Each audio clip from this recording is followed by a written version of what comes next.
Maybe I'll introduce the podcast a little because we have a lot of new subscribers. The channel is growing very quickly. Good Maybe for I'll you. introduce it on the.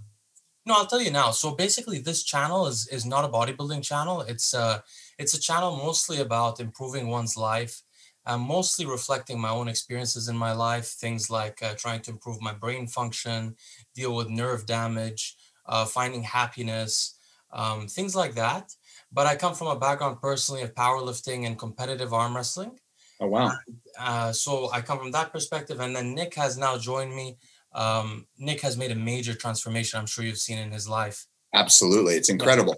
So that's how I mean, I knew Nick a couple of years ago, but when I saw this incredible transformation, that's really part of what our channel is about. It's about redemption and the ability to change one's life. Okay. So Nick has joined me, and he has his own segment, which is like a bodybuilding segment, and then we have our podcast together, where we're really trying to branch out away from the fitness industry and more into different kinds of things. And you are, I guess, our first person ever in the mixed martial art kind of industry. Great. Well, I appreciate that. And I love the concept of what you are doing.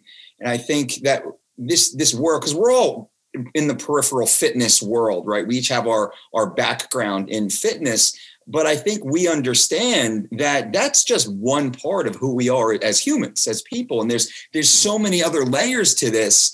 And probably with your practice and my practice, people come to us and they want to lose weight. They want to look good naked, essentially, or perform and win the title or whatever that might be.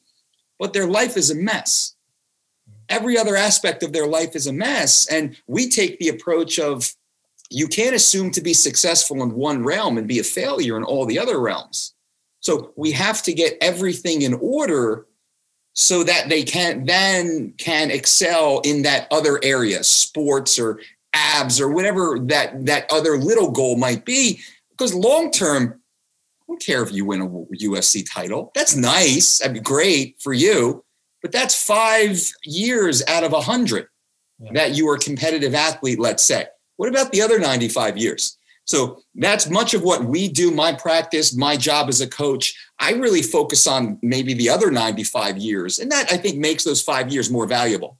That's fantastic. Because one of the questions I was going to ask you about later, once Nick comes on, he's usually on time, by the way. I don't know what's going on, but sure. He actually sent the text. I didn't read it, but probably saying the same thing. Yeah, one of the things I was going to ask you later is about the psychology of fighters and how you deal with that also, and also about the longevity in terms of diet. And because in bodybuilding, so one of the things I've been sort of focused on, because I used to take performance enhancing drugs. And I used to be a power lifter. By the way, I'm very close friends with Scott Mendelson. I live in Southern California. Yeah. I trained with Scott, and he's the person who trained me in powerlifting and in arm wrestling also. So, you know, I've seen personally some of the side effects of PEDs and some of the side effects of long-term high carbohydrate diets, maybe on insulin resistance and things like that.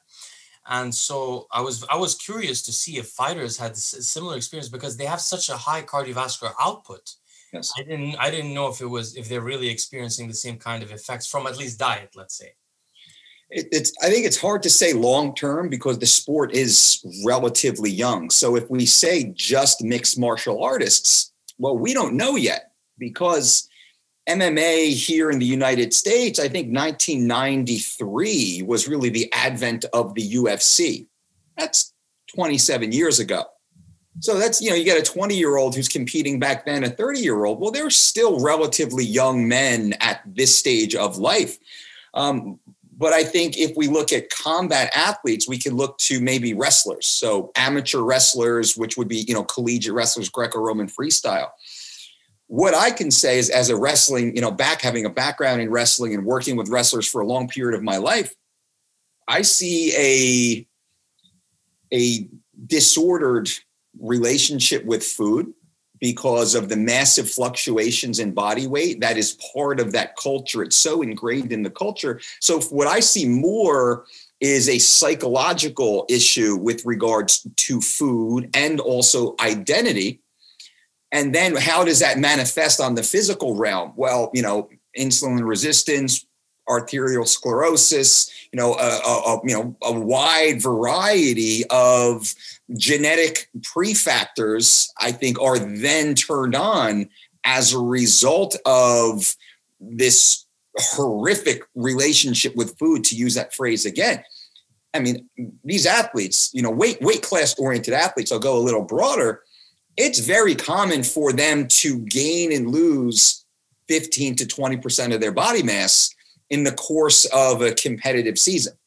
So for let's say UFC, I'll use those 185 pound UFC athlete, they're usually walking around somewhere in the low 220s, healthy. I mean, like, so 215, 220 or so, 6'1", 6'2", lean, abs year round, looking good. They step on the scale at 185 as a cadaver almost. And then, they flood themselves, rehydrate poorly, most of them, to get back up to maybe like, 202 to 208 for competition. So they'll put 20 pounds back on. So I think you and I and Nick, we can theorize. What's up, Big Nick? We can. I apologize. I'm sorry. Long-term damage, what does that actually do? And I think the genetic prefactors, cofactors, how we want to phrase that will be different for the individual. But globally, it will be horrific for all of us, for everyone who does this. You're literally touching on so many topics that I wrote questions for you about. I'm so excited that you think similar to what I do. So we're going to have a great discussion. Okay, Nick. Yeah, he's all right. He's all right. All right. What's up, man? Good to see you too. It's been a minute. Yeah, it has. I haven't seen you since the massive weight loss recomposition. Yeah. I mean, we haven't really. They were right in the beginning of the phase. You look great, brother. Thanks, dude. I appreciat that. Yeah. It's been a grind. What's going on? What was that? Trying to make middleweight? Is that what's going on? Yeah, I told you I wanted to fight. You said that. Like, wow, he's getting away from Stipe. He's going after Adesanya. All right, I see it. I probably could. I don't know. I'm still 240 though. It's still a ways to go.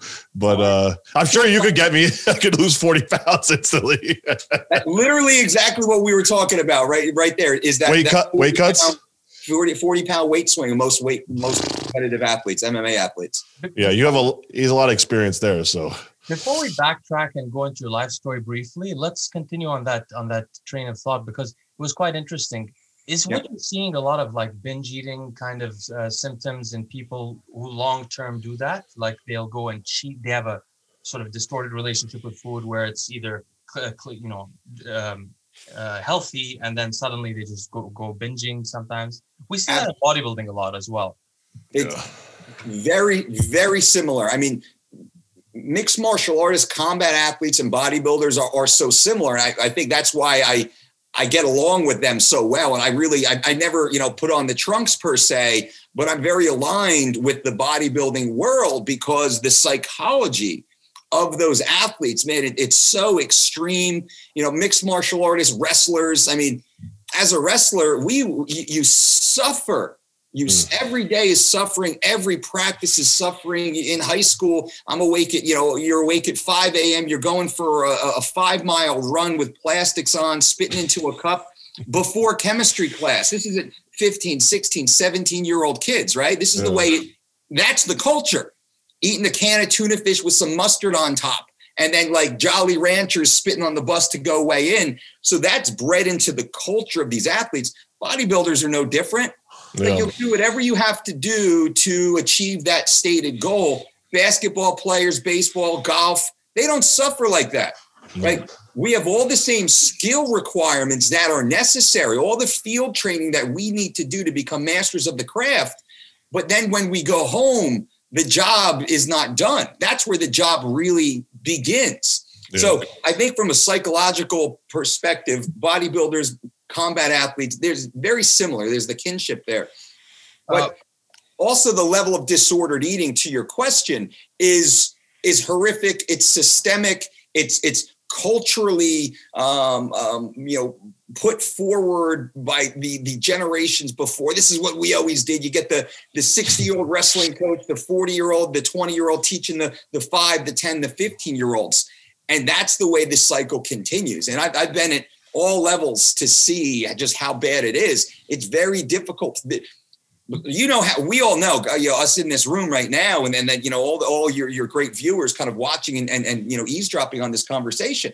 We understand how science and technology has advanced every 6 months. It's amazing.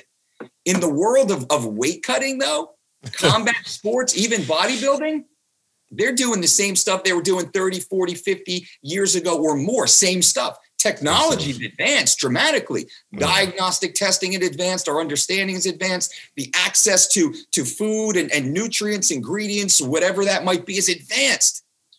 But they haven't. The mindset hasn't. Which that's I think one of the big issues. And sorry, I kind of went on a little tirade. No, that's wonderful. Actually, I really enjoyed it. We always talk, Mike. We always talk about how that bodybuilders are actually a little far advanced as far as nutrition goes ahead of fighters, because the fighters always seem to be like, bodybuilders can actually cruise in to hit weight pretty easily. I never really see guys miss weight that much, honestly. But fighters always seem to have an issue coming down to, like, I mean, we had that discussion privately, obviously, but because a lot of the fighters hit the last week of camp and they're like 40, 20, 30 pounds overweight and they got to dive in head first, where bodybuilders are like, they hit it right on target every time. And that seems like to be a missing piece with the fighters. It seems like in armor, until you came in and obviously changed that dramatically. But in arm wrestling, I mean, I haven't really done this myself, but the lower weight classes usually do that also. Like a couple of days before, they do sort of a wrestling fighting kind of crash. Yeah. But the reason that that I was thinking their mentality is that they don't want to lose any muscle. They literally want to dehydrate, and they don't care about the kidneys really. And rehydrate and keep whatever they can keep. Is that the same mentality in fighting? There's a lack of discipline and there's a lack of knowledge from what I've seen in fighting. Okay. The athlete, they just think about, all right, time to cut weight. I stop eating. I sit in the sauna and I go work out. That's all they think about. That's all they see. Yeah. And so there's a the first issue in fighting is there's a lack of education. Yeah. And it's very challenging because most athletes surround themselves with yes men. Bodybuilders are different in that bodybuilders surround themselves with other bodybuilders who really go down. Bodybuilders embrace the science more because that's where much of the advantage lies in bodybuilding. Right. In MMA, they don't see it like that. Primarily, they think the advantage is in the spinning heel kick or the special, hand position, on the guillotine, the fingers in the finger, whatever that is. And then they just suffer their way to the scale because they're tough. Right. I'll just get the weight off. I'll get the weight off. Like we've done analysis. Some of the athletes that we've worked with, we'll do complete analysis. We'll do complete DEXA scans, body composition testing. We'll really, hydration testing to the best of our ability to do so. But also we overlay our experience on top of that. We can tell definitively what weight the athlete will actually make. Just based upon body mass, we can see, all right, this is how long we need. We have to, X amount of functional weight, X amount of non-functional weight, and, whether that's water, subcutaneous, visceral body fat, and such.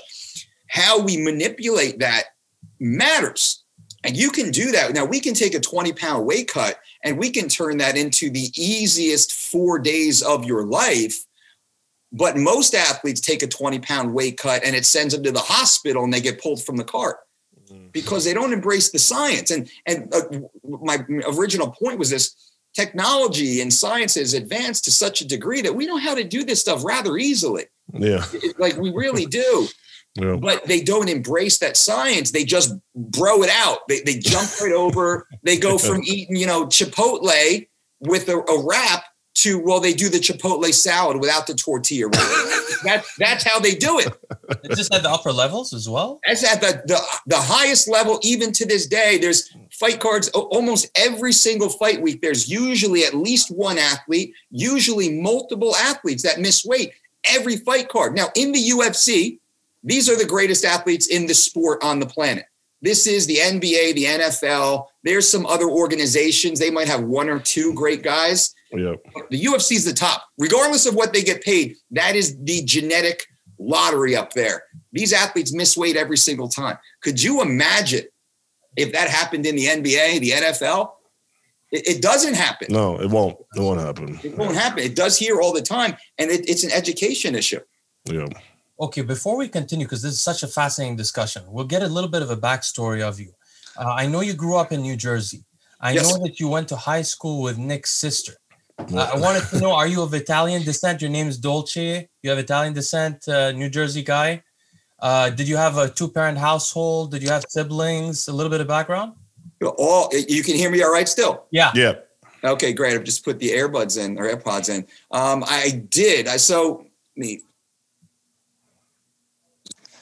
There you go. That should be a lot better all right, perfect. Now you're in my ears. It's a little bit better. I was getting some feedback on the computer. So I grew up in New Jersey, right here, Belmar, New Jersey, which is a beautiful place, one of the top 3 counties in the nation to actually live. But Belmar's a little fishing town, little shore, right on the Jersey shore. It's like a surf skate, blue collar. I grew up in a blue collar fishing town. Now, unfortunately, I grew up in poverty, extreme poverty. My childhood home was actually foreclosed on, knocked down, and turned into a parking lot. During much of my childhood, I actually lived with no heat, no electricity, no running water. I would do my homework sitting outside on my stoop, on the stairs, because the street light gave me enough light to do my homework. I started working at 8 years old, because my father had a massive stroke, and that's really what plummeted us into poverty. We had a normal life. My father, oddly, was a horse trainer, so he trained thoroughbred racehorses. So the first 8 years of my life, we used to go to all the racetracks. So I actually grew up, and I think this gleaned onto me. He was a horse trainer. Now, thoroughbred racehorses are some of the most gifted genetic specimens on the planet, right? And like watching how they train, how they feed, how they periodize, how they rest them, how they run them, that rubbed off. Just being in those rooms, I remember sitting at 5 years old watching jockeys cut weight. Jeez. Like they're gonna die. They're sitting in saunas, they're doing all this stuff, they're taking Lasix and all the diuretics. Like I remember this as a kid. So as we go through that, I'm just trying to lose my dad. Just quick story, lose my dad. And then what does a young kid do? Well, he looks for other father figures. And that's where I find muscle magazines, right?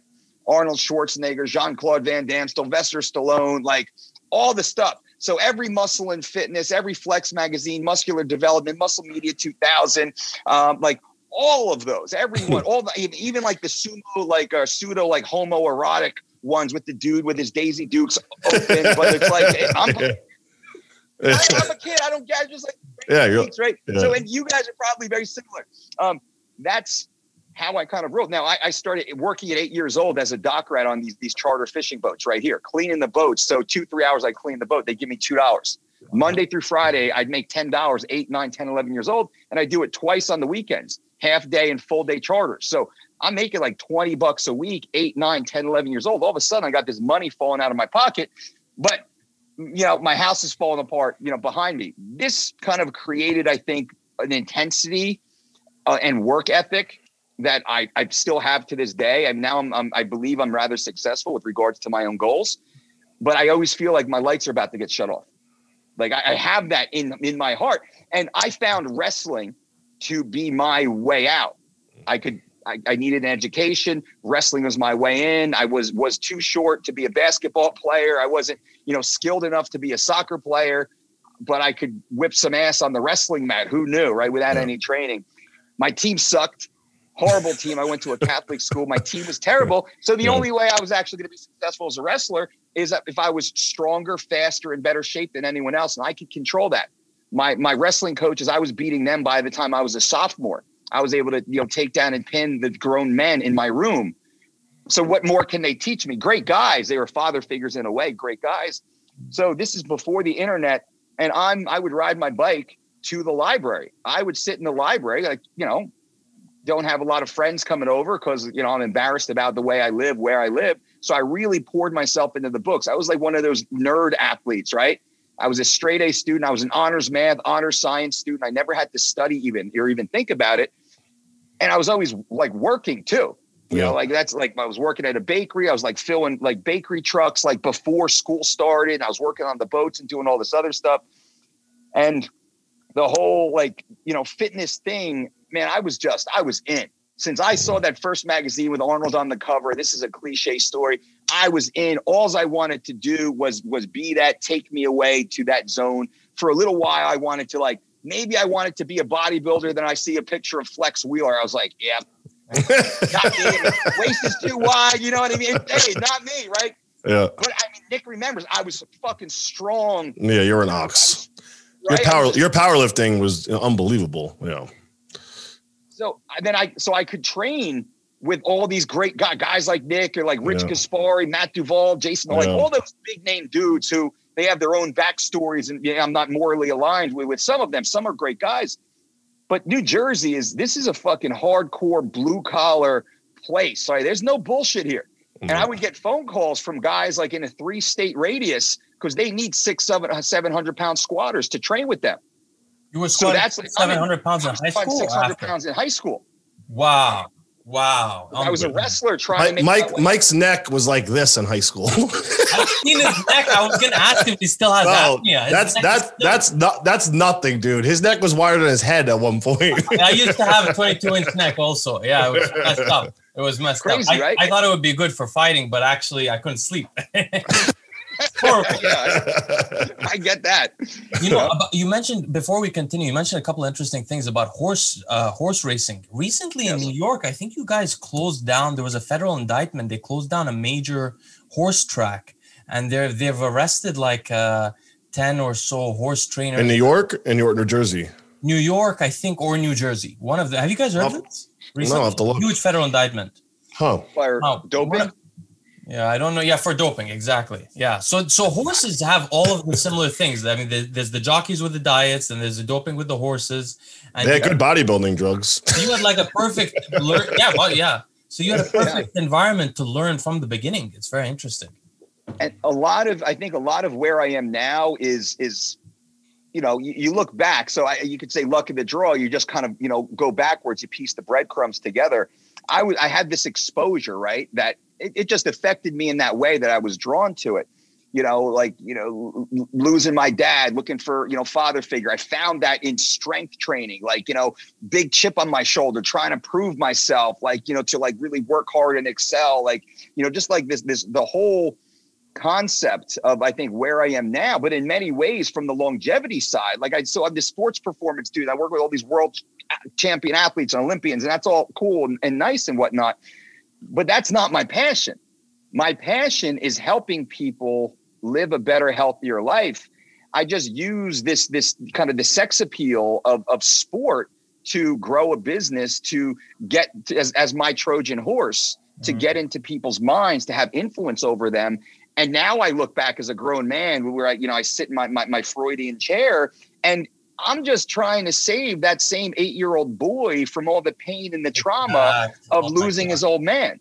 Yep. Right. So that's why I get up every day and I'm so passionate. And I'm just trying to help people make better decisions and not smoke cigarettes and drink processed sugar, and let's get sleep and focus on stress management, all that stuff. Because shit, man, I see a lot of the other dudes who do what I do. They're just all about the clicks, man.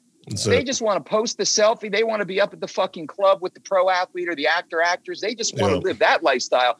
I don't care about that. You don't see that stuff on my page. You don't see me show up in those little, TMZ clips. I'm not, hey, I don't even talk about the people I work with. If you follow me on social long enough, right? I might mention a little mention here or there every so often. I don't talk about that stuff. I'm focused on putting forth education to help the average person who might not have access to work with one of us, right? There's a lot of people out there. Maybe they can't go in their pocket and reach out. They don't think they even can reach out. Or they're too nervous to reach out. Yeah, it happens all the time. I just want to get that message to them. This is what they do. Right. This is why they do it. Now, this is how you at home can do it too right now. Yeah. And again, I'm just trying to save my dad. Yeah. Or save your dad, or you being the dad or the mom or whatever that is. So it's pretty trippy to look back. And that's exactly, by the way, my motivation as well, because I went through so many difficult things. And by the way, I was also like you in high school, couldn't invite my friends over to my house. It was breaking down, chips falling on the sides. I had no mother at home, nobody there. It was horrible, but not that. It's the important thing is all the mistakes I made along the way to save people from getting those mistakes, and also to save people from, my father was an alcoholic, my mother's a drug addict, to try to prevent that from happening to other people. Also, I went through troubles like that. So that's what our channel's about, really. And we're also moving away sort of from coaching people to hopefully eventually putting more informative content on the channel as it grows, so that it could be free and access to more people. What happened after high school? How did you get into coaching people? So I was a 4-year varsity captain in high school of my wrestling team. So as a 14-year-old, I'm telling 18-year-olds what to do. because I'm in better shape than them. I just assumed that leadership role. I didn't try to for sure. I was voted to be a captain as a freshman. That's kind of a weird thing, right? To even look back nowadays, it's just odd. Yeah. And I was never invited to the parties. You know, like I wasn't like, it's not like I'm pretending like I was some like cool, badass kid. I wasn't. But man, when it was time to work, I was there. I was a great teammate. I was always there to help. Even like the Ultimate Fighter. I was on season 8 of The Ultimate Fighter. I was actually I coached. I was there as an athlete. I was fighting on the show, but I quartered every single athlete on my team, and I even coached 2 athletes on the other team. They ask, like the athlete gets to choose who they want. Every athlete on my team asked me to be one, and 2 of the guys on the team we were fighting asked me to be. And that, I think, just kind of is who I am. Like, you don't try for that, right? You can't fake that. That just kind of happens. And it was like such an honor and a blessing. So in high school, I was, four-time varsity captain, and everyone asked me like, man, like what dude doesn't want to get big in high school? Everybody does. Yeah. And I started high school at 114. I graduated at 210. Right. As a wrestler, Nick knows, maybe you were kind of just getting in. Yeah. I fucking looked like Superman. Yeah. 210 pound, 5'10", 18-year-old kid. Plus with a chip on his shoulder. The Catholic school we went to, Leo, to give some preface, is like 500 people in the whole school. We went to the same high school. Yeah, it's Catholic school. Yeah. So there's not many people in the school. So when you're like a standout athlete in like a parochial school, it's like, I don't want to call it celebrity, but you're popular. Like everyone knows who you are. And then Mike, the way he transitioned, like his pictures are all over the wall for the wrestling stuff there. It's like everywhere, like just crazy stuff. And then the yearbooks I have for my sister, he was all over like splattered everywhere for wrestling. It's nuts. Like, and obviously that's how we met. So that's how the whole thing started. What year? I mean, I don't want to age you, but which year were you? Which decade were you graduating high school? In the mid 90s, late 90s? I graduated in high school in 94, so I'm 44 years old as I sit here right now. Which sounds, I mean, I'm no more mature than 14 for sure in real life. So it's crazy to say that. By the way, I've been trying to. You still hear us? Yep, I hear you. I've been trying to stop counting my age. I highly recommend it. I've noticed a lot of centenarians don't count their age. It's a trick. Yeah, and I don't say it. When people ask me, I say I'm probably in my mid. I know what age I am, but I'm trying to forget it because I just don't want to keep count of that. Because if I live to 120, what does it matter if I'm, I might live to 80. So it doesn't really.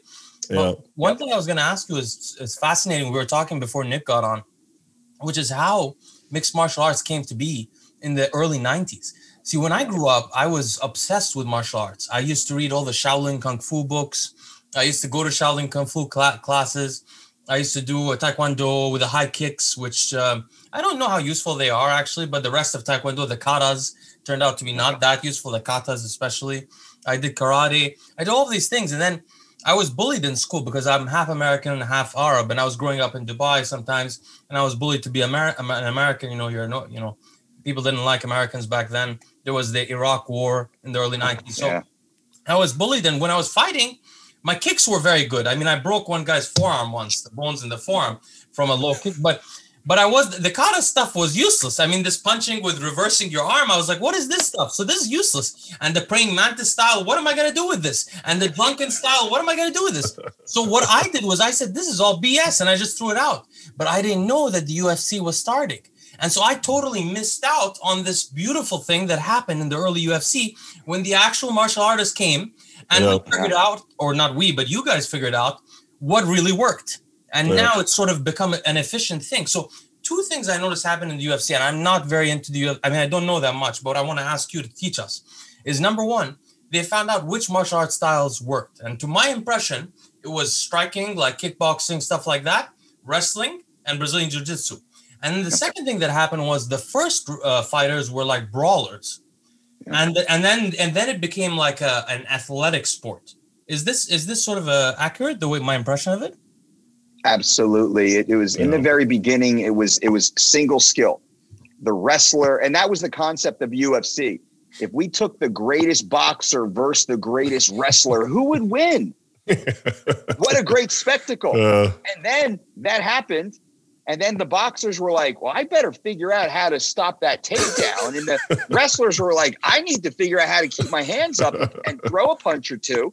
Yeah. And then it was like every few years there was an evolution. And we kind of would see from, it was like Royce Gracie. So Royce Gracie won, UFC 1, right? Brazilian Jiu-Jitsu, you get this skinny 160-pound, 6'2" or 3 Brazilian dude that most people wouldn't even consider him. You see him in a bar, that's whatever. You're not even going to pay attention.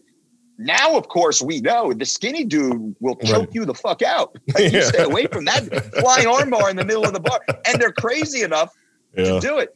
But through the years, there's been so many evolutions of mixed martial arts to at this point. Now, I was in 2004. Why I left New Jersey was I was hired by Randy Couture and his Team Quest. So Team Quest was the #1 mixed martial arts team in the world.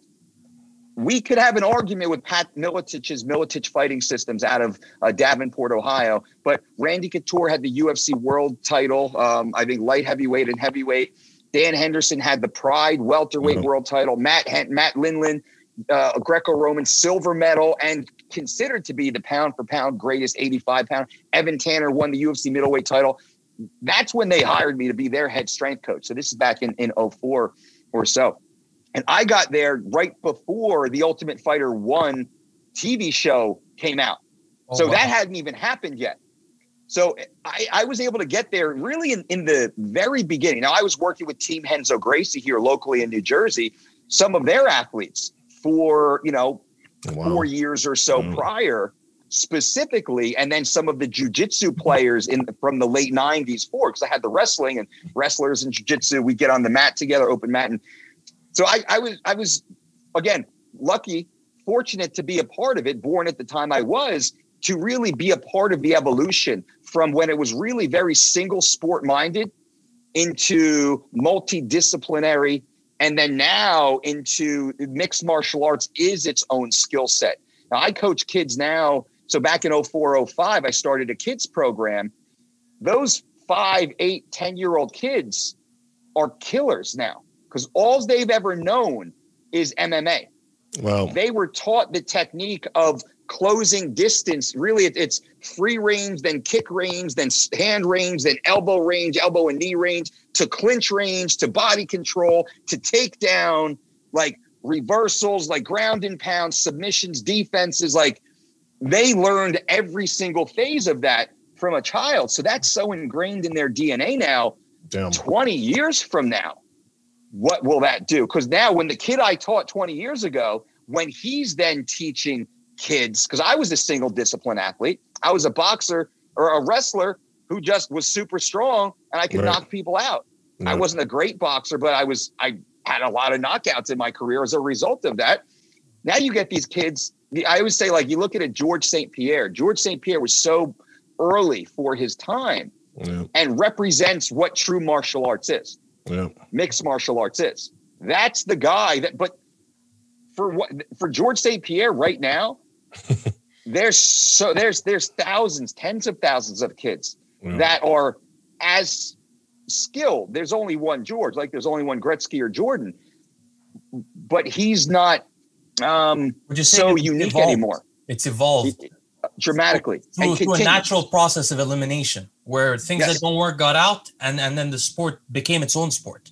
And really it ended so much of that. One of the things Nick and I do on the channel is we try to call out these con men in nutrition and in love it. Let's do it. Mike loves that. And honestly, it was all over martial arts. There was, there was a lot of cons. And I was doing this praying mantis stuff, and and maybe they didn't even know it was a con because they never got into real fights. So maybe they weren't even intentional con men. But thank God for the things you did. I have a couple of quick questions. I mean, one thing we should point out, just for our audience, most of them aren't fighters. It's just so incredible that one family in Brazil just developed this, just wrestling with each other, brothers, developed this incredible groundwork. I mean, and then I didn't know that there's one of the Gracies in New Jersey. I know we have in California one of the bases also, right? There's a couple, quite a few lines of the Gracie family, and it gets a little confusing for sure. Like the Gracie name. Yeah. They all begin with R, and it's confusing. Hoist and Henzo and Hickson and Hiron and Hoyler, and there's so many different names. And I got to say, they're all great guys. All my experiences with the different Gracies have just been incredible. They really have changed the world, and they're very, very talented business people. I noticed, yeah. Very talented business people. I have a brief question. I mean, when I stopped arm wrestling, I was 220 pounds with low body fat, and I'm 5'10" like you. And so I went to the Gracie place here, and I did like a couple of, I only went to 2 of them, and I was strong. But the problem is I kept hurting myself because my joints were hurting, because I think I was I don't know what, maybe powerlifting did something to my joints or something. Is it harder for heavyweights to do that grappling kind of stuff where they do takedowns and they're also dealing with heavyweights? Because I was always put with the heaviest person, was usually like 4 or something like that. Is it harder? Is grappling harder on the joints when you're heavier? It is. I went through something similar because after my wrestling career was over, I started powerlifting, competitive powerlifting, and I brought my body weight all the way up to 280 plus pounds. So 282 I capped out at, right? Wow. I saw this live, mind you. Super heavyweight powerlifter. I gotta watch that stuff. Crazy. I look back, I do regret it because it was like, what's the point? I got a few classes. If I might. I adopted mostly a West Side style, a Louie Simmons West Side style, and I saw but I laid the foundation of a traditional linear periodization type of program, just progressive overload, 12-week stacks. You go all the way through, back cycle, little hypertrophy phase in between, deload, and then, probably 3 or 4, probably 3 12-week cycles per year, and then some bodybuilding and maintenance in the off season, right? That was pretty traditional.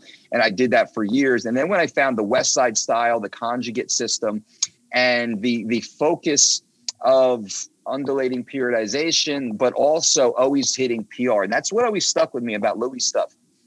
Every time, even to this day, every time I go to the gym, I look to hit a PR on a main exercise, and I constantly rotate exercises and have special exercises, slight variations of an overhead press. Man, I could do a new one every single time I come into the gym and never do enough and always hit a PR on something slightly different.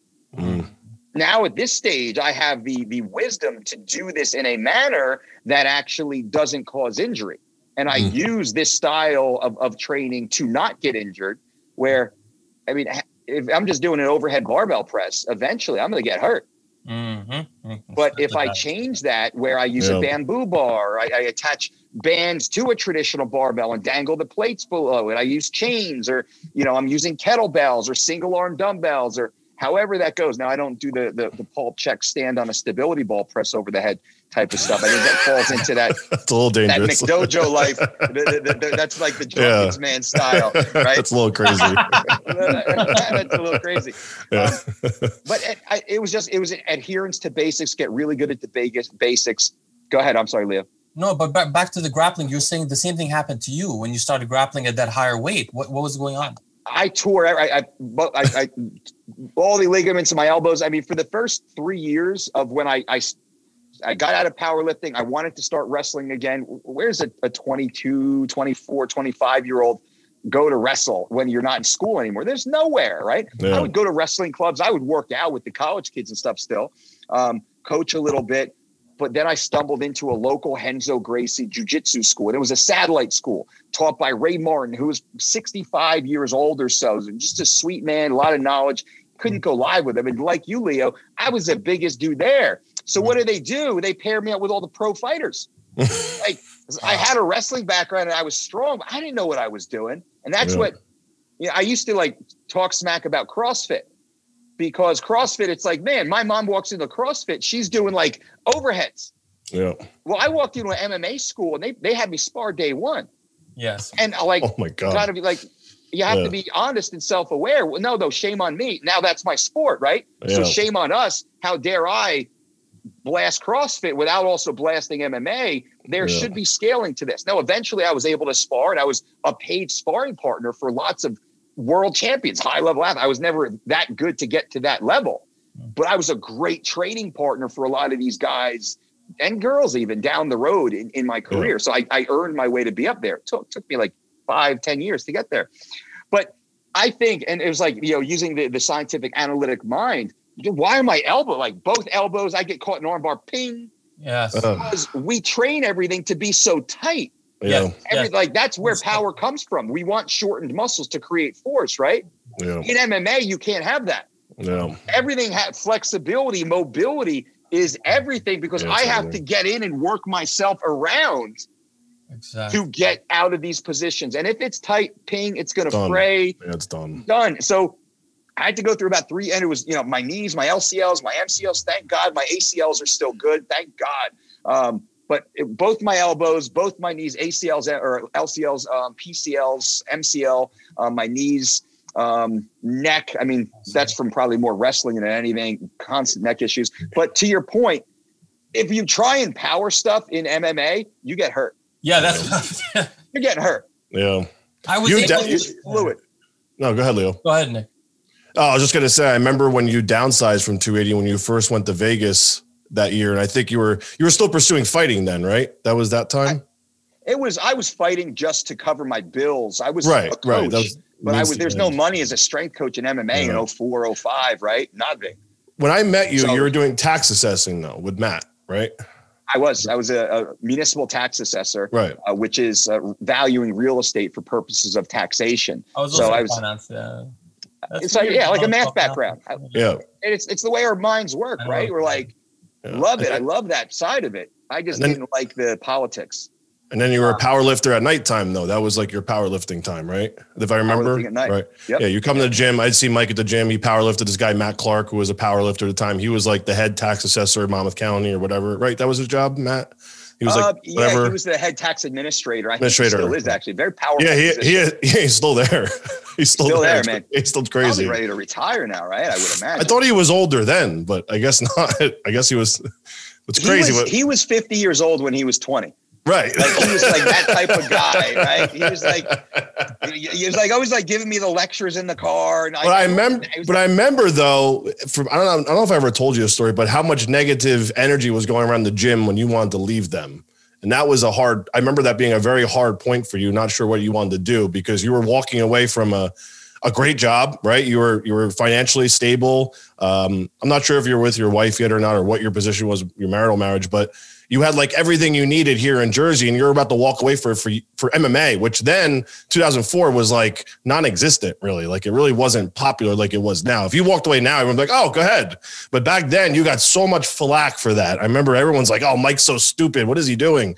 And I'm like, dude, I'm pursuing bodybuilding. How stupid am I? Like let him go live, And you walked away from like obviously a desk job, you would have been doing the same thing you are today. So that was a very critical point in your life. I mean, you also were strength and conditioning coaching me at the time. That's how we became close. But when you walked away at that time, how certain were you that you're going to be successful or not? Because that's like a big turning point. That was like everything for you.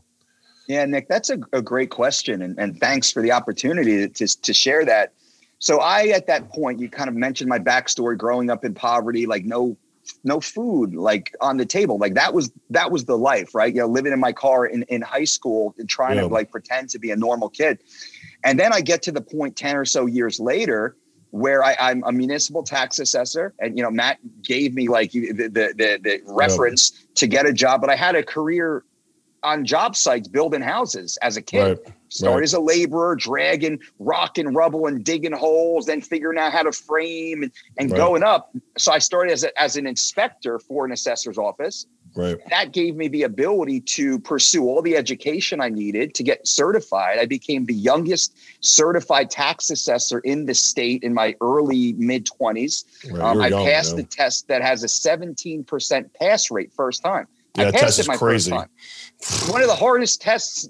I started to study for it at that time because Matt was wanting me to come be an inspector, and I was at the time I was like, And then I remember your whole thing was like, hey, it's a desk job, and I was like I was like anti-desk job. I was like, And I remember seeing a test. I was like, I am not cut out for this, but carry on.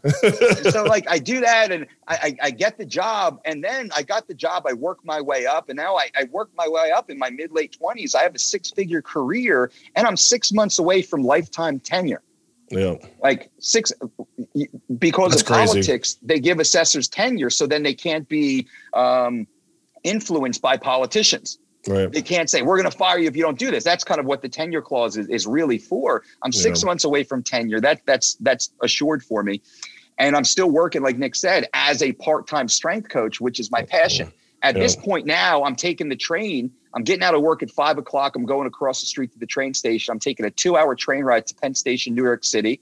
I'm walking 20 minutes to Henzo Gracie's basement dojo.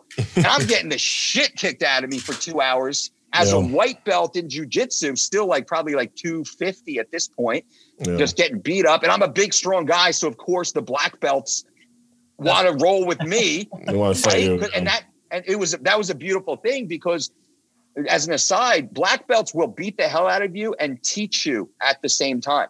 Yeah. So they were building me to be a good training partner for them, because I was a rare commodity. Right. At that time, guy my size with my strength, with but the also wrestling. I had a wrestling background. Yeah. So I was You're not an easy pushover. Yeah. But I was making mistakes. And it's like they catch me a few times and then they tell me, so then they couldn't catch me anymore. And that's where a black belt is beautiful. Then they have to evolve their game. So they kept getting me better, which made them better. So I'm doing that, and then I'm traveling with some of the fights. I meet the guys from Team Quest, right? They invite me out to do this mini camp that they have. I go out there to do their mini camp. I wind up teaching the whole thing. I go there as like a guest, like, wow, look at all these superstars. And during the lunch that we had, they're all asking me questions. So I'm assuming my reputation had already grown, because I'm already working as a strength coach for a lot of these black belts and some of these other NHB fighters who are fighting in Pancrase over in Japan. This is late 90s, early 2000s for anyone who kind of follows the game. So I'm working with some of these guys over there. Randy brings me out. A few months later, they give me a job offer. So it's $36,000 to be the head strength coach of the #1 fight team in the world, which is, about 25% of what I was making riding the desk here with tenure, 401k or deferred compensation program, lifetime health care, already locked in. And I was dating my now wife. Oh, okay. I was dating her. We started, we've been together since 2000. And I told her, by the way, beautiful thing. Thank you. That's brother. another thing we talk about on the program all the time: loyalty and having the right. I wasn't sure if you guys were dating. I never forget what year you told me you guys just started dating, but I know it was a long time ago. Yeah, we're 20 years in. We're in our 21st year now, which is a beautiful thing. And that's awesome. I'm so proud of that. I think that makes me who I am in many ways. Has propelled me to be what I've become. And I took a massive pay cut. Now here's the beauty. I take the pay cut. I sit with my then girlfriend. She's like, you have to do it. Now she worked for MTV and she was a writer for the newspaper. So she's a journalist, master's in communication, and she had her corner job. She actually had a photo byline in the Asbury Park Press, the local newspaper. Yeah. She was the Dear Abby of our generation, like Generation X locally, right? Yeah. She was good. She did, there was no higher she could go and didn't want to go. Her career would just get better. So I said, she's like, you have to do it. What's the worst that's going to happen? We'll fail. We can come on back and I can get a job again. Like, fuck, man, I used to work 8 years old scrubbing boats for $2. Yeah. I got no problem. I could walk on any job site and I can make $100 a day. I knew that in my mind. I could go stand on a box and bounce. Shit. I remember I was bouncing and I was making up to $500 a night bouncing on the Jersey Shore in the summertime. Yeah. Right. Some of these these are rough clubs. Yeah. From the side, mafia comes and they're trying to burn the place up, that type of stuff. So I used to bounce at those places. I always stopped fights, never started fights because, kind of level-headed guy, but I was a strong guy, wrestler and whatnot. You were always level-headed though, when I think about it. You really didn't have a temper when I think about it. Thanks, all those all those things in the gym that used to go on, our shithole gym that we used to train at. It was pretty much criminals in there with the bracelets on from the jail. Literally that's what our gym was, our 24-hour gym. It was such a diverse gym. You had every ethnic background, everybody from every area. There was no checking driver's license either. Anyone could sign up. You could literally be on the run. Like cops would come in there sometimes and arrest people. That's literally what it was like. That's literally how that gym was. So it was like a penitentiary gym. It really was. Yeah, it was it was a penitentiary actually. When you think about it, but it was like the work was respected. Yeah, you had to work out. You like couldn't go in. Yeah, you didn't fuck around. Everyone supported each other though, so it was good though. But you got these like Irish white boy cops spotting these ghetto ass like Haitian dudes. Yeah, right? Arrested a couple weeks ago. Sometimes, yeah, it's crazy. Yeah, cheering for him to like hit that squat, like, high fiving afterwards. Right, dude, it was awesome. That's literally what it was like. Yeah, it's literally what it was like. Yep. But Mike, what you're pointing to is that you chose passion and love for something over financial reward. I assume because you realized that money didn't bring happiness, and that you had to lead exactly. The same thing happened to me. Oddly, I don't want to talk too much, but in my early 20s, same thing happened to me. I went into private equity, and I found, I found that money wasn't bringing me happiness. I had no meaning really in my life. I mean, I was managing assets of companies abroad that I probably I was doing something meaningful, but it didn't feel so. And it wasn't passionate. And I was miserable completely. Yeah. That is a similar thing to you. It's beautiful. Yeah. That's something we try to teach our audience also. You have to love not only the destination, but the process. Yeah. And the best kind of life is a life of meaning, because life sometimes has suffering. And the only way you can go through suffering is if you have a life of meaning, which means having a loved one and doing those kind of things. So you're saying you joined with this tiny salary, and what happened next? So I married my girl. Literally within 4 weeks, we're married, cars packed up. Our honeymoon is driving across the country from New Jersey to Portland, Oregon. That's where the job starts. We drive across the country. It was beautiful. It was great, super memorable. Literally, it's like as soon as my tires crossed over into Oregon, I get a phone call from the head coach of the team, who's my main contact point, Robert. He says, "Hey, Mike, are you here?" He's like, "Yeah." He's like, "Well, I got some, good news and bad news." I'm thinking like, oh no, like, because Randy's getting ready to fight Tito Ortiz for the UFC light heavyweight world title. Oh. And like, that was part of the rush for me to get there. Like, man, you got to get here, this, that. It was like, oh, let's go. Right. I was like, oh no, he's hurt. He's like, oh no, it's okay. It's okay. Well, bad news is we don't have enough money to pay you that salary that we promised you. But don't worry, I got good news. Come on in tomorrow morning, and I'll tell you all about it. And I'm like, oh God, I just want to bet. Like my furniture doesn't show up for like 3 more days. I packed it into a pod, right? Yeah. So like we got to like find an air mattress to like get in this little like $600 a month little shitbox apartment we're moving into. Get all set up. I go to the gym in the morning, and in the middle of the mat is a mop bucket. Here's the pitch. My job was, instead of $36K as a full-time strength coach, my job from 5 a.m. to 9 a.m. was the gym janitor for $8 an hour. So I went from, 100 plus K a year to making $32 a day before taxes as the gym janitor from 5 a.m. to 9 a.m. And then I was expected to coach 40 of the world's greatest athletes for free from 9 a.m. to 9 p.m. To make matters worse, we only had one car. My wife got a job as the overnight sports editor for the Statesman Journal in Oregon, anyone from Oregon, which means she would leave for work at 8 o'clock at night. She would get home at 4 in the morning.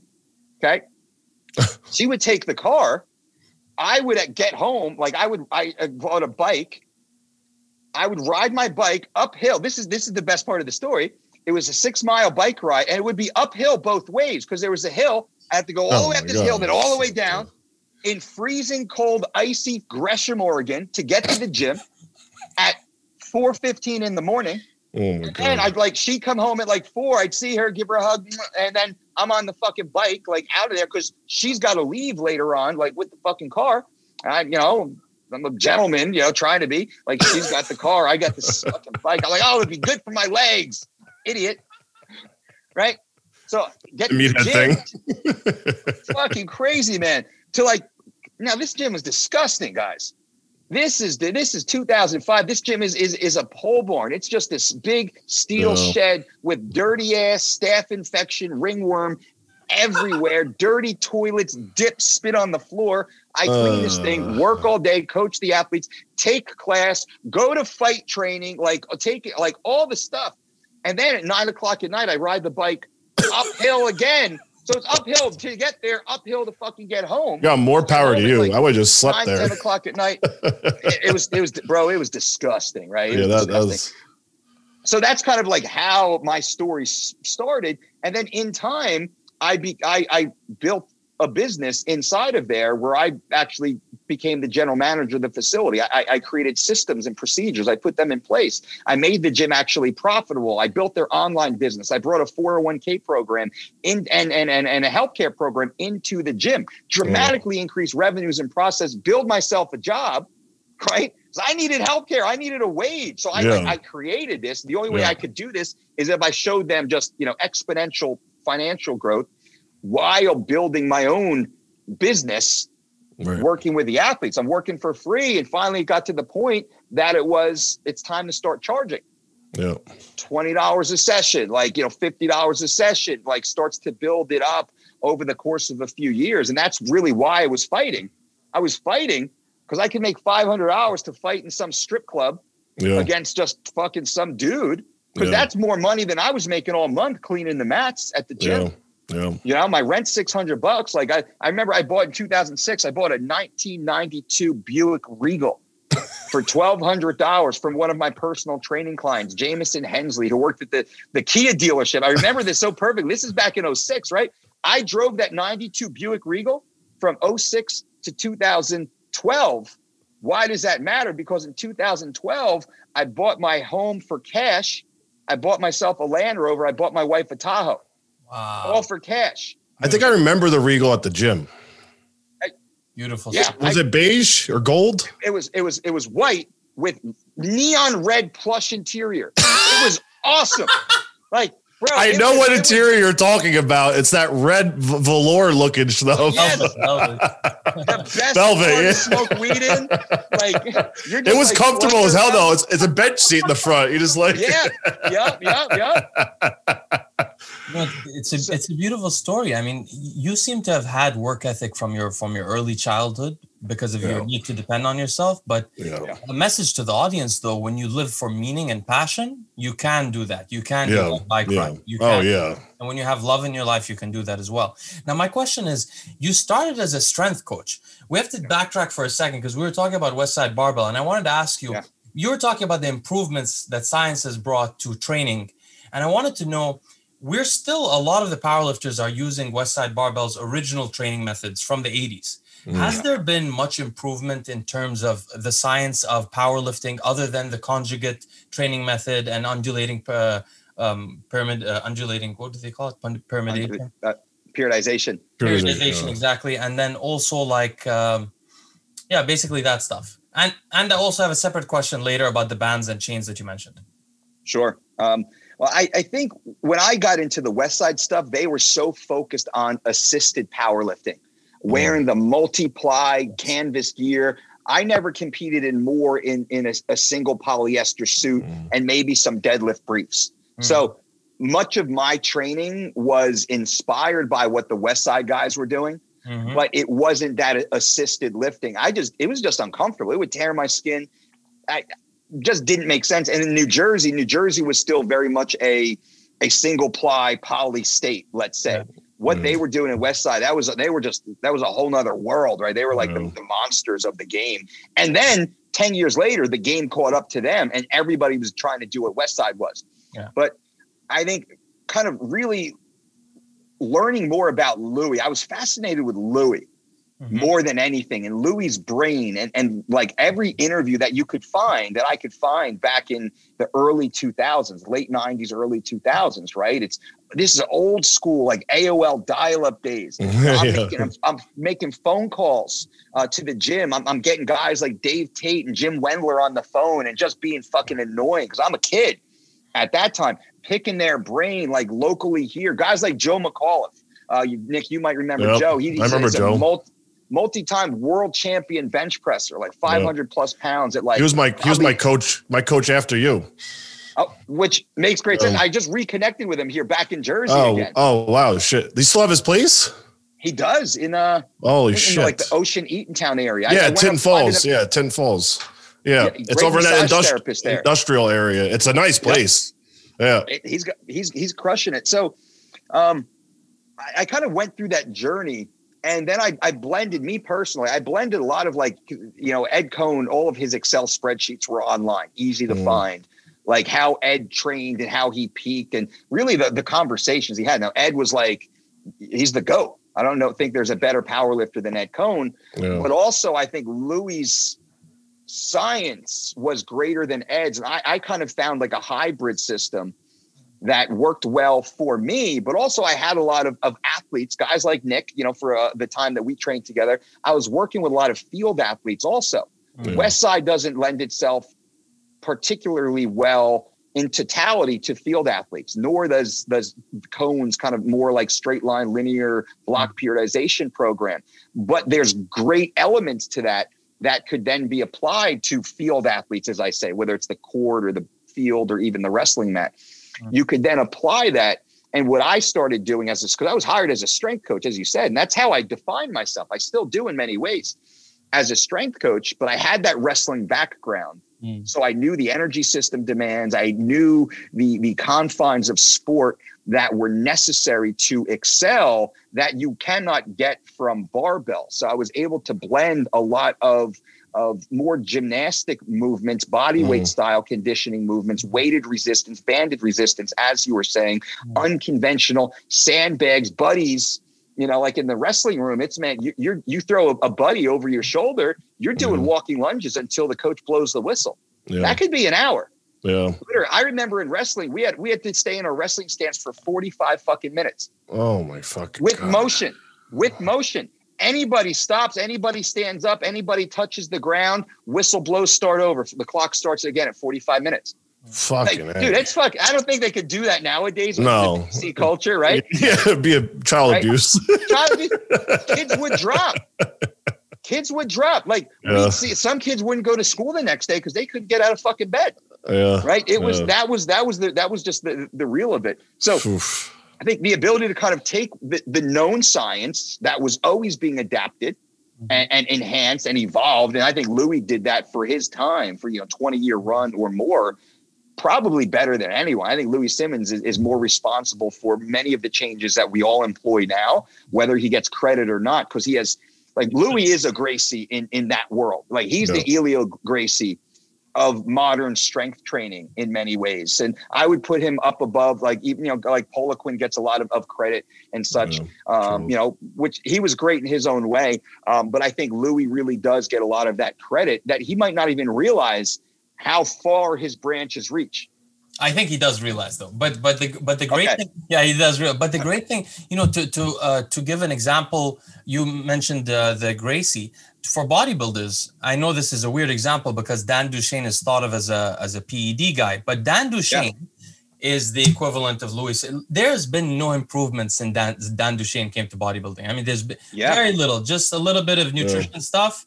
Nothing else has changed. And to be honest, I was really proud recently. Dave Palumbo gave me said I'm like a young Dan Duchesne, which I was very happy to hear about because there's not been much introduced in bodybuilding since then. And I see the same in powerlifting with Louie Simmons. But the question is this, with all that, because Westside Barbell is designed, I mean, the original programs were, there's a lot of it that's adopted from Russian literature and stuff that Louie came up with and introduced and remodeled.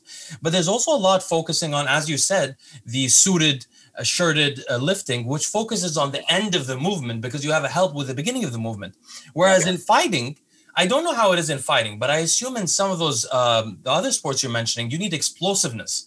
So you actually need sometimes the beginning of the movement to be more powerful. So I would imagine that chains and bands and stuff like that would be the opposite of help. I mean, the exact opposite of what you're trying to do, unless you're trying to just change it up. What do you think about that? Is that interesting point? And this takes me to Fred Hatfield. And so as we talk, more names will pop up. So Fred Hatfield, Dr. Squat, right? Fred Hatfield, one of his big training tenets was compensatory acceleration.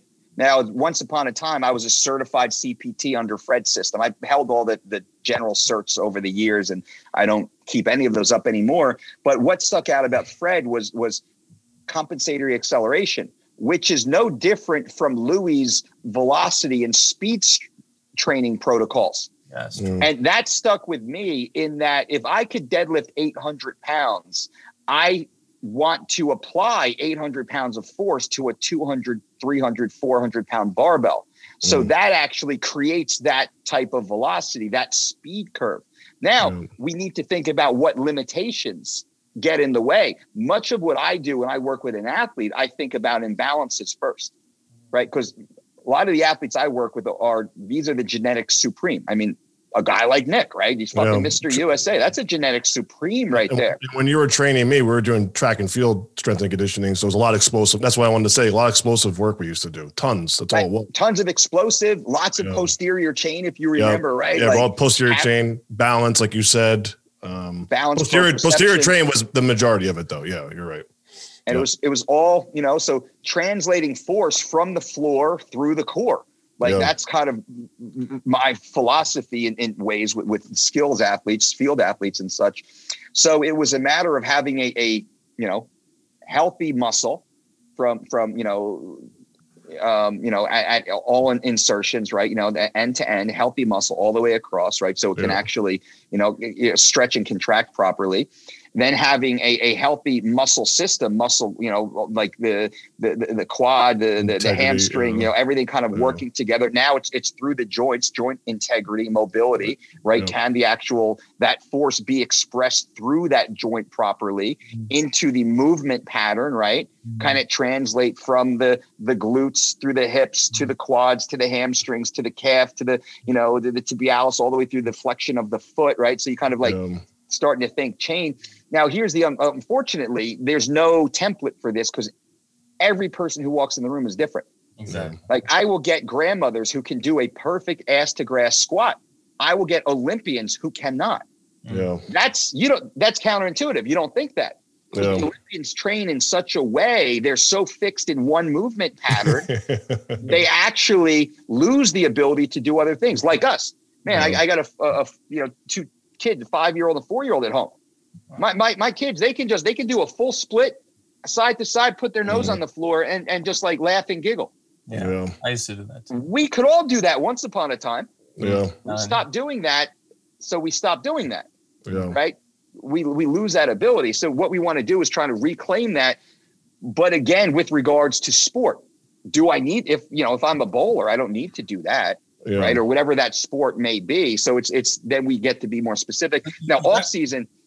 Go ahead, Leo. No, go ahead. I would not want to interrupt you. You're teaching. Off season, we really look for the full athletic expression of the human body. No matter who you are, what sport you are, we want to reclaim as much as the full athletic expression as we can, specifically right after competition, because we have some time to deload and to heal. We do a lot of prehab training. We look to rebalance the body. We want to get a lot of health, tissue regeneration. I like that prehab term. That's a good term. Prehab. If we're rehabbing, we fucked up. Yeah. That's a really good way of applying that word. Yeah. I like that. So you actually transitioned us perfectly into the next question I was going to ask, which is about neural programming. So we have the Bulgarian kind of program stuff, and then we have the I think Pavel, I can't say his last name, but he's added a lot of value to stuff, bringing things over, but he's very commercialized. So sometimes people don't realize when they see, he has a Russian accent and all that. But he has this Grace the Groove thing, which is also very effective. And it just a great example to show when you train your body to do a certain movement, you become efficient neurologically doing it. Yes. Is that part of also your programs, getting closer to the competitions? It is. So let's say if we have a mixed martial artist. Just go ahead. Here's my question. Because if you think about it, Westside Barbell sort of works a little bit against that in the sense that because of the rotation of exercises to some degree. Yeah. There's still like the posterior chain always being activated, or there's still certain movements, but it's not the extreme that the Bulgarians were using. They don't fine tune anything at the end. Nothing. Well, they do sort of, but it's not like the Bulgarians where you're doing literally one movement. So that's what I mean. Yeah, it's one exercise. Is it that when people get expert, they don't need to focus on that neural programming anymore? They've already got it handled. So you focus on other stuff. Is that what it is? That's it. Okay. A great point, by the way. And if you look at, so if we're looking at these world-class athletes, top-end athletes, they've already put the 10 plus years into their craft, right? 10 years of in MMA, in any sport, it's footwork, it's stance. Stance is everything. In wrestling, the first takedown you learn in wrestling is the single leg. The second is the double leg. At the Olympic level, the highest percentage takedown is the single leg. The second is the double leg. The first punch you learn in boxing as a kid is a jab. The most landed punch in professional boxing is the jab. Wow. Right? So, you need a couple like spinning heel kicks in your repertoire, but that just changes shit up. It gives another look so you can go back to that jab, jab, feint jab, step off, jab. Like that becomes the sport. In MMA, we watch all these fights. These fights are won with the basics. All great sports are won. Basketball, it's the basics. The basics win. You got a little razzle dazzle that's thrown in there, and everyone makes it different. I say, I teach. Every one of us learns how to jab. Every one of our jabs will be different when compared to the other guy, and then your jab will be different if you throw it at me or you throw it at Nick. It'll be different if you throw it at me or throw it at Nick in the first round, second round, third round, because there's so much sensory information coming at you that there's a different need for it. Why are you throwing the jab this time? What's the point of it? So that same one technique, but as you said, we've been doing it for so long, for so many years, the application is already ingrained. That program's already been downloaded. If an athlete in MMA is thinking about throwing a jab, they're going to get hit, knocked out. Yes. So there's total expertise, what we call in psychology expertise, where the person has totally ingrained this neurologically, and they are, watching for cues in their environment they're not even conscious of. And so you're dealing with people like that. And then is your goal to make them, other than cardiovascularly fit, now before we get into nutrition, because obviously that's a huge part of this, but is your goal to make them as strong as possible? Yes, always. That's what your goal is. And is you focus on a particular part of the body that you want to be as strong as possible? From the nipples to the knees is our primary focus, right? So that's the area where we want to battle proof. We want that to be as strong as possible and in 360 degrees, right? That's the goal anyway. And then there's other performance parameters that need to be added to the shoulders, right? It's not the most powerful anterior deltoid, let's say, that wins a fight, that gets the knockouts. I know a lot of really strong guys that can't throw a punch to save their life. I'd let them punch me in the face without even putting my hand up. And there's some guys that can't barely bench 135 that I would not let that fucker hit me. Yeah. If I could even I'm not going to let them get close enough to hit me, because if they're close enough, they can probably fucking hit me and put me down. Right. So having that level of awareness. I'll go to we'll go back to Louie. Louie, it has a quote, and I might, kind of chop it up here, that absolute strength raises all levels of strength. Absolutely. Yeah, he does that. And he has something along those lines. Now, that stuck with me. Now, we don't raise absolute strength irregardless of our focus on other styles, other types of strength, specifically if there's any sort of inhibition of a muscle to express itself. Right. So we look for full athletic expression of the human body. Once we have that, then we really focus on improving absolute strength, force generation, because with force comes speed. Then it's our ability to play that equation. How do we need it? And many athletes that we work with, we look at the opposition. Like, what do we need? If I'm fighting a guy, if I'm training Nick Diaz, I'm not worried about Nick Diaz's durability, his speed. I'm trying to add a little more horsepower to that fucker. I'm trying to add a few extra PSI to his punches. I'm trying to get him to sit down into his ass a little bit more. So because he's going to fucking land on you, he's going to land in volume. Yeah. But if I can improve that force by 5, 8, 10, 12%, whatever that multiple might be, Nick's putting guys down faster and earlier. He's getting out of there sooner. Therefore, he's taking less damage. The way I look at it, therefore, he can fight more fights more often, get through his contract, get bigger zeros added to his paycheck. Yeah. So if I look, and that's the way I look at a lot of the athletes, how do we get these athletes through their contracts, 4-fight deals, so they go up the pay tier, so they sign the bigger deal? Because every time they sign the bigger deal, their life changes, right? And let's keep them as safe as possible, as healthy as possible. Let's get them in and out as fast as possible so they can get through these contracts, so they can walk away with their fucking head. Because like I said in the beginning of the conversation, for the 5 years or whatever that they're fighting at the elite level, hey, great. What about the other 95 years? What about the 60 years after the fight's over? Which would definitely we'll get to next. But you said you led me on to two interesting points. So one thing is, in bodybuilding, which, the reason why I studied bodybuilding personally was when I was a kid, I was in high school, I was doing West Side Barbell. I thought, wearing the thongs on stage was difficult for me. So I always wanted to be strong also to protect myself. So powerlifting. No, now I respect bodybuilding very much. I've grown to understand it more. But what I took from bodybuilding personally was nutrition. And then also, to be honest, PED use, because in powerlifting, we weren't talking. I mean, I was abroad, so I wasn't learning anything from anybody. So I learned from that. Now, what I noticed though from bodybuilders now is that they're actually really harming themselves, their competitive ability, by tearing muscles constantly. It's happening constantly. So my impression, which was, I guess, mistaken, now that I'm talking to you and you're such a wealth of knowledge. I mean, this is really incredible. Probably my best interview so far. I'm really happy to have you here. But what I was thinking was that this growth hormone is weakening somehow connective tissue. Now, I've had top world record holder powerlifters tell me they never got stronger from growth hormone. I mean, it just helped them keep on weight if they were super heavyweights or whatever, but they never got stronger. But I had a suspicion that it's somehow, because if you look at giants, I don't know if it's their height, but they're always leaning on something. Their joints are always a bit weak. So I wondered if the human body is not meant to have that much growth hormone. We're talking over 5 IUs every day at an older age. Maybe it's causing some kind of joint integrity issues. But because we're also seeing issues with joints and then with tendons, both tendons ripping, muscles ripping from their places. But you brought up an important point, which is the flexibility and the integrity of the muscle being shortened over time. Is that what you think is the main issue? As far as the growth hormone, I don't know. I haven't researched that, nor do I have the skills necessary to properly evaluate it. It's a great point. What I do focus on, and I'll use the term athletic expression. We must be able, especially because it's mixed martial arts, it's always so evolving. And these athletes, many times, they have to call audibles in real time. You watch some of these scrambles and things that are happening. I remember I was working with Chael Sonnen, and we were training together, and I'm sparring somebody next to him, and I forget who he was training with in the training room. This is Team Quest, Oregon.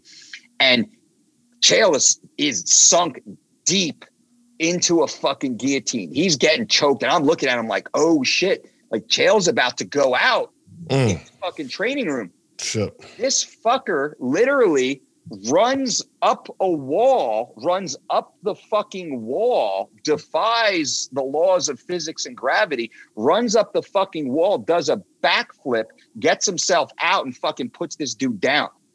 Right? What the fuck?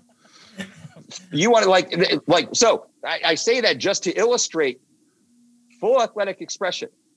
If he was not, he's one of the greatest athletes I've ever seen or had the ability to work with, so much better than I think he's even shown in competition. This dude can fucking do some crazy stuff. I've seen him in just horrible positions, and he can get himself out, and he's strong as shit too, by the way. So that ability to do that, to twist and turn and he was fine. In practice later on that day and again the next day, no injury. That happens to somebody else who's stiff, who's tight, who's got short muscles, right? Frayed tendons. They might fucking end up in the hospital, break their fucking neck. They're not making it up the wall. They might fucking snap their spine while going through. I was like, what the fuck? Like, holy shit, what's he doing over there? It's crazy. So that being said, full athletic expression now, that's going to be different for every single person. Right. So how do we determine that? Well, we run through a series of evaluations. We get to know the athlete. We listen to feedback. How do they feel? Kind of look for postural alignment, their ability to kind of do all the basic, flexion and extension and all of that stuff. And then we slowly just start to layer their ability to move their body through specific movement patterns, non-loaded and then loaded. Like, how can they? And some athletes move extremely well without load. You add a little bit of load and they just fall apart. Yeah. That becomes a problem also. So then it's a matter of slowly adding to that to the best of our ability, because I don't think we'll ever do it completely. And everyone evolves, you know, in time. And here's another crazy variable that's obvious once I say it. Sometimes you sleep wrong. Yeah. Right? True. Yeah. And then what? Your fucking hips are out. And then you sit in the car, you're a little cockeyed. Yeah. And your hamstring just starts to shorten just a little bit. People underestimate that. Yes. Something that simple has to be aware, especially when you work with these blue chip multi-million-dollar franchise athletes, right? Yeah. So it's like every day becomes day one again.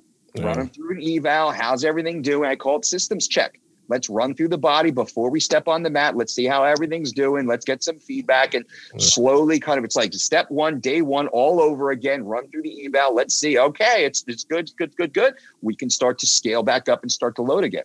Yeah. Mike, I'm sorry for having so many questions. This is very interesting. No, I love it. It's fun. I want to ask you a question. You know, I've never obviously fought with a professional athlete, but I've had so many street fights in my life. I've never been knocked out, and I don't know why. Is there some people that are easily knocked out by a punch and some people are not? Like I have a tiny jaw. I think they miss my jaw maybe. Is that the reason, or what is it? All of the above, very possible. That you just get. It's not, my jaw is not there. So I think they missed it every time. I don't know. I've never been knocked out. You didn't take enough growth hormone like I did, so you don't have a big jaw. I tried my best, but I was late. Those are one of the anomalies that we still to this day don't know, and we can only theorize about. Now, there's a bunch of theories that are credible. We can talk about, well, some people get knocked out. It has nothing to do with the jaw. They'll get knocked out off a grazing blow to the head. It's because the collision of the brain inside the skull. Boom, that'll put them out. Like, people will hit the back of their head, they'll get knocked out. Head against the mats, everything. Yeah. I've seen there's memes of adults getting knocked out by little babies who accidentally tap them on the jaw. Like there's clusters of nerves that run through your jaw. That could be responsible. I've also seen people get hit in the fucking face with a shin, full fucking blown, unprotected, and walk right through it. Yeah, I've never. And the other thing I wanted to ask is neck strength. Because Nick, I don't mean Nick, but neck strength. Is neck strength important in being able to resist strangulation? Or neck size? Size is. And I will say that I was very difficult to choke out. Yeah, I found that too. Now, part of the choking is there's a blood choke. Yeah. Right? Yeah. Close off the arteries and the blood stops running to the brain. Now, I was lucky enough to have a wider neck circumference, also traps in the way. They couldn't get their arms around and to kind of like, you can hide around. And part on the they want to get that part there and they can't. Ideally, yeah. Your neck was even big like 3 years ago. I saw it was huge. You guys see his traps, Leo. His traps were like insane. My neck was wider than my face. It was very ugly. I remember your wrestling. Wrestling singlet photos, and your traps would just be like the spaghetti straps would be like up here on his head. Goldberg style, right? Yeah, Goldberg. So, how did you move into nutrition?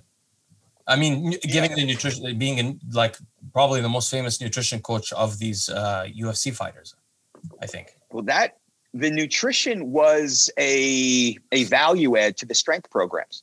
And I identified as a strength coach. And I was running athletes through strength training protocols. The nutrition to me was an afterthought because, well, everybody knows nutrition. Right. Like we tend to see the world through our own eyes, and then we project that onto other people in many ways. If this is the way I see the world, we assume everyone else sees the world the way that we do. Now, we are aware that there's maybe certain sects of the population that don't quite see it our way. But for me with nutrition, it was like, well, everybody understands that the high net nutrient foods are the most important for sports performance. And, and I've evolved, of course, over the last, 30 or so years that I've been focused on this. But the nutrition was always a value add, not even an upsell.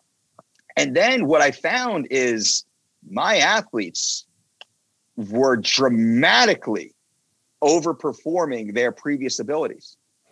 And the nutrition really, their weight cuts became so easy. They weren't suffering anymore. And I hear like, what the fuck are you cutting weight like that? That's stupid. Like, this is the way a lot of athletes cut weight, like Team Quest guys. They were, you know, getting ready to, you know, kind of, there's a bar next door to the gym, which is probably why they chose the gym there.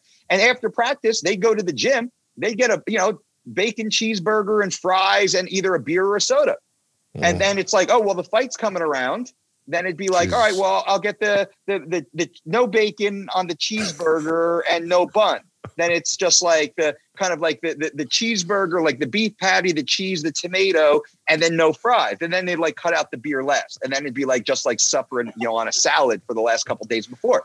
So they would slowly just scale down their shit food. And then they would just work off the weight. They go and they'd sit in the sauna, they ride the bike in plastics, and they do all the stuff to make weight, right? I was like, guys, like, you're fighting for a world title. Like, it blew my mind. It was like, it was worse than I remember, like, as a freshman in high school wrestling. And I'm like, it was disappointing because I thought I was going to go here. I'm not being disrespectful. I thought I was going to go here. I was just going to be blown away with like all these new techniques. Like I was walking into like NASA or like Drago's like Rocky IV gym. That's what I thought. And in fact, I literally walked into Stallone's fucking barn. And I was like, this is what these guys are doing? Like, are you crazy? They're just badass, hard working, fucking tough motherfuckers. Like that's why these guys are so great. And then I was able to bring the science in. So slowly, the nutrition actually started to outgrow the strength training. And I say, man, there's amazing strength coaches around. I am a very good strength coach, I believe. There's a lot of very good strength coaches around.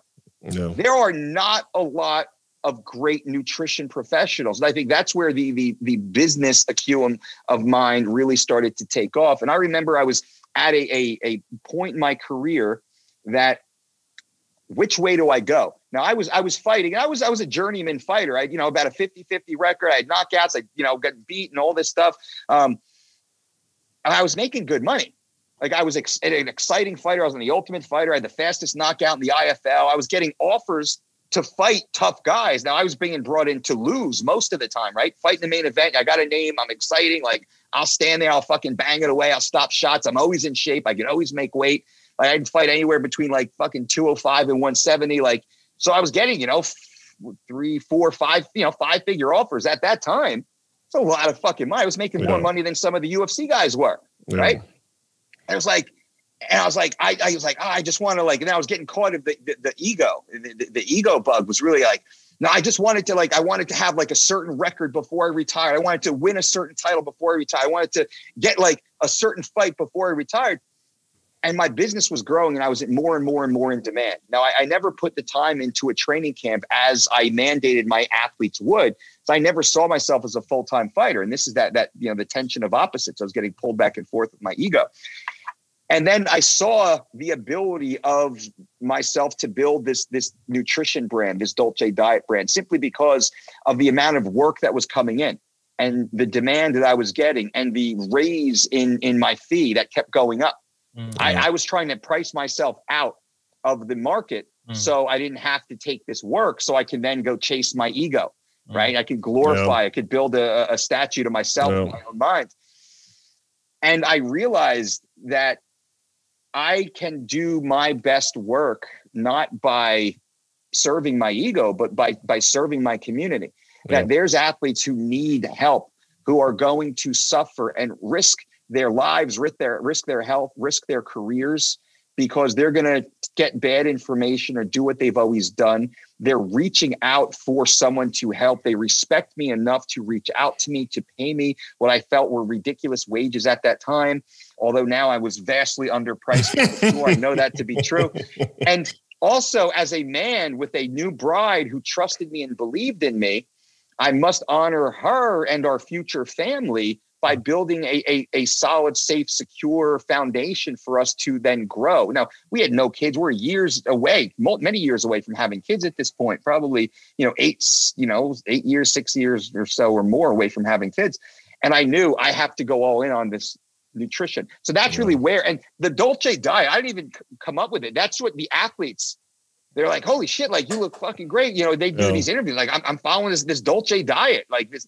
So that just kind of like caught on, and it starts showing up in news media. It was everywhere. And then like the media caught it.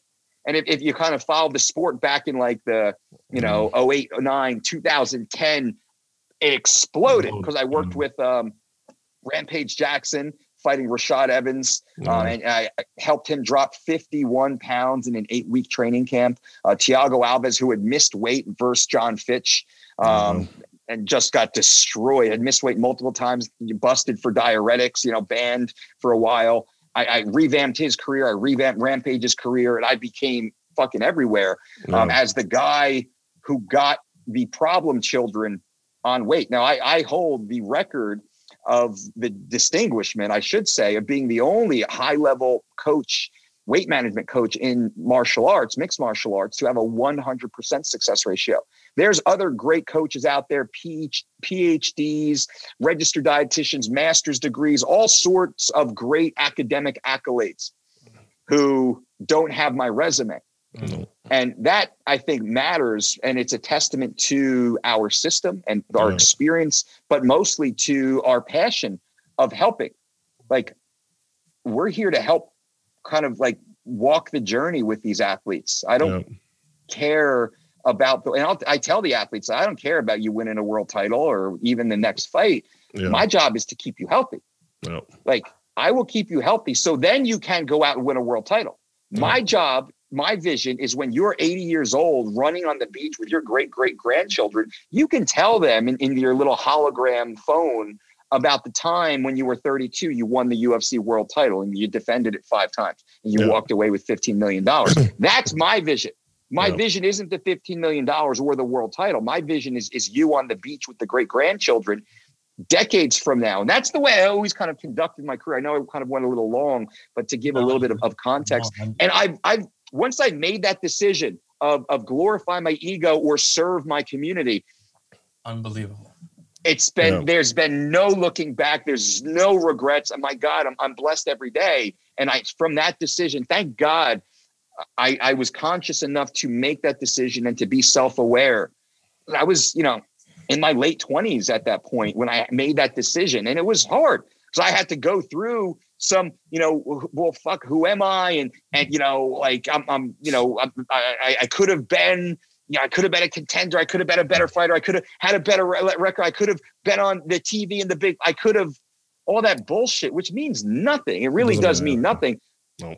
But we have that fight in our mind, right? We fight. I went through the same thing, same bodybuilding level. I went through the same thing. What am I pursuing my trophy for myself, or am I going to serve the community of bodybuilders and fitness guys there, And I went through the same thing on my level of fitness and bodybuilding career. Same thing, It's tough. It's a very tough fork in the road, though. At the time, it's very hard to deal with.